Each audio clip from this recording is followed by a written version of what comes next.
Good morning, Facebook, YouTube, and Twitter. This is Rich again, back for your first video blog of the day for Tuesday, August 25th, 2015, around 7:03 in the morning, Berwick, Massachusetts. Going to be a mix and sun and clouds today, maybe some rain, and it's going to be the last day of the muggy air. We'll go into drier air, but above average temperatures in the 80s and stuff. It's still summer for 4 more weeks. Some news to report. Boston Red Sox beat the Chicago White Sox by a score of 5-4. The Lowell Spinners beat the Vermont Lake Monsters by the score of 10-6. Sad news to report in the world of auto racing. IndyCar driver Justin Wilson passed away at the age of 37 after sustaining serious head injuries in a race Sunday. And it's Happy Kiss and Makeup Day in the United States of America. That's about it on the news. My first video subject of the day is the review of WWE SummerSlam 1997 that happened at the Meadowlands in East Rutherford, New Jersey. The main event was for the WWE Championship. It was Bret the Hitman Hart facing off against The Undertaker with Shawn Michaels the referee. Plus they had other great matches on this card. And there was no dark matches or free-for-all matches for the SummerSlam pay-per-view.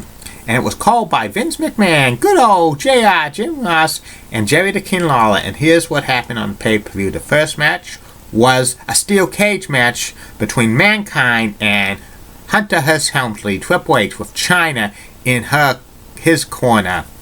And this was an awesome cage match. It was probably the last cage match that had the blue, old-school WWF cage.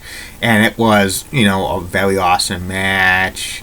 Like Mankind and Triple H fighting. Chyna interfered a couple of times, but in the end, Mankind climbed out of the cage and beat Triple H. The next match was Goldust with Marlena facing off against the loose cannon Brian Pillman. And this was a stipulation to this match. If Brian Pillman lost, he would have to wear a dress and stuff. And it was a decent match. Goldust won by a blotched sunset flip-up attempt for the 1-2-3. And Brian Pillman, he had to wear a dress beginning on the next Monday Night Raw. The next match was the LLOD, Legion of Doom, the World Warriors, Hawk and Animal, facing off against the Godwins, Henry O. Godwin, and Phineas O. I. Godwin. The Godwins turned heel early in the summer and stuff, and this was a feud that started when the LOD broke Henry Godwin's neck, and it was, a great match and stuff. And the ending had like Hawk pin like Henry O. Godwin after a spike pile driver behind the referee's back. The next match was for the WWE European Championship. It was the British Bulldog, Davey Boy Smith, facing off against Ken Shamrock. And the stipulation of this match had if the British Bulldog lost, he would eat a can of dog food and stuff. And this was a decent match, back and forth. Ending had Ken Shamrock lose by disqualification when he hit the British Bulldog with a can of dog food right in front of the referee, causing the automatic disqualification. And then Ken Shamrock snaps. He's the world's most dangerous man. He snaps. He gives belly-to-belly suplexes to referees and the agents and the producers and stuff like that. Everybody loved when Ken Shamrock snapped and stopped. The next match was Los Boricuas, who were Savio Vega, Miguel Perez Jr., Jose Estrada, and Jesus Castilla, facing off against DOA, which was Crush, Chains, Skull, and 8-Ball, who were identical twins. And this was part of the Games War in the WWE around this time. There was also another faction, the Nation of Domination, which included Farouk, Kama Mustafa, D'Lo Brennan, and Ahmed Johnson as another. And this match was, kind of throwaway match. The Boricuas and the DOA were fighting and stuff. It was an 8-man tag.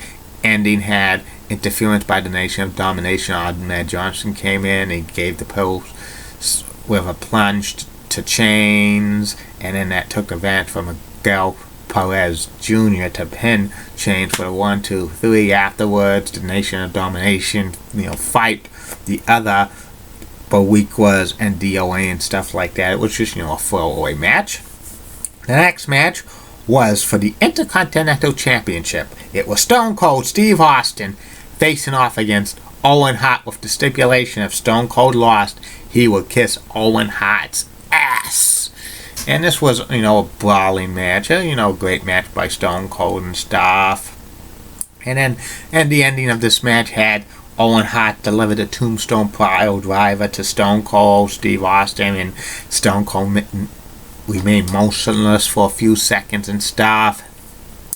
He got temporarily paralyzed with that Tombstone Pile Driver because it was actually blotched, and Owen Hart was concerned about Stone Cold and stuff, but somehow Stone Cold got up and basically rolled up Owen Hart for the 1, 2, 3. Stone Cold didn't even know that he pinned him until afterwards and stuff, because he basically was temporarily paralyzed. Stone Cold gets up with the help of referees and stuff, but Stone Cold was in very, very rough shape afterwards, and this is probably the last match of Stone Cold that he had it.